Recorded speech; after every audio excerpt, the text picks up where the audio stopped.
Today's subject is watering your lawn from underneath instead of above. It says I have kitty cat over here who really enjoys this lawn because there's no sprinklers to spray water. You know, cats hate water. And the best part is that this plot right here for about the last year or so has been watered by using an in-ground emitting system where you have emitters about 1 foot away from each other. So it's a 1 foot square area, you have 4 emitters. It takes roughly about 80% less water, and it promotes roots to grow deeper into the soil during a drought time. The disadvantages of this system is that you have to use it for new installations only. Before you put the sod down, you have to dig the trenches where you have all the pipes for the emitters to go into, and then you can cover it up with sod. On an existing system, you're going to have to really rip up the sod or cut slits along your lawn and then put the tube inside there, which is a little bit more difficult and it's a lot of man hours and type of work.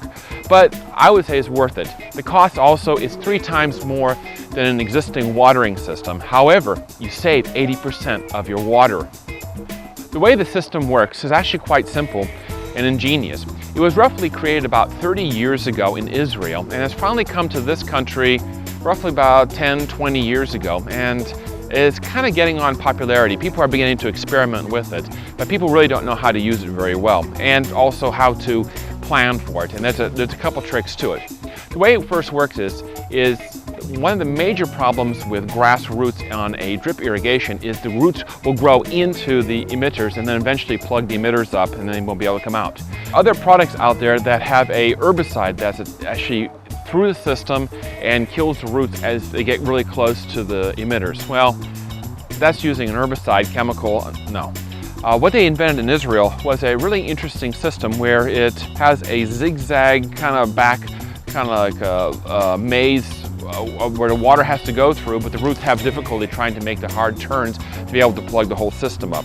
So what you end up is with a 30-year guarantee, well actually it's a 10-year guarantee, but 30 years of operation where you have your lawn installation, you don't have to worry about it. Well, what you need to do first is you need to first listen to or observe what is going on in this area. And let's go ahead and let's take this area as an example.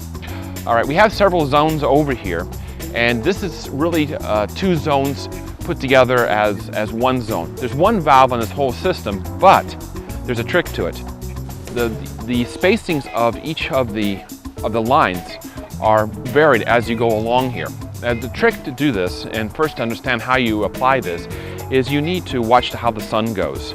Here's a video of throughout the entire day of how the sun behaves on this grass. How much sun, how much morning sun we get, how much afternoon sun we get, how much evening sun we get, and how it all comes together. And what we need to know is that the evaporation of water during the morning is a lot different than the afternoon, and is also different if both of them are going on at the same time. In this case, if you take a look at this rose bush, let's take a look at the rose bush again, this red one over here. Take a look at the shadow. You see the building over here to my left will be shadowing it in the afternoon. So this has a morning sun, but has minimal afternoon sun. If you take a look at this lavender over here, when I first installed this lavender a couple years ago, it would not flower because it was right in front of the garage, right in front of the cement. I moved it over 2 feet. The thing flowered like crazy the next couple years. Take a look at the rose bush over here and watch how the shadow of the garage and of the building behind me overshadows it in the afternoon. That means that the grass that's in front of it, like over here, is probably getting morning sun and afternoon sun, which is a lot more intense. Also, if you take a look, it's right next to a driveway and to a sidewalk. When you do that kind of stuff, you have a reflection. And what happens is the reflection from the light from the sun goes onto the grass directly, but it also reflects from the sidewalk onto the grass itself and gives twice as much radiation, which then, of course, twice as much evaporation. So the trick is when you put in the lines for your drip irrigation underneath the sod, what you need to do is you need to put the ones that are in a hotter area closer together. Instead of 12 inches, you put them, say, 10 inches or 9 inches, and then you go across on rows across, or this way.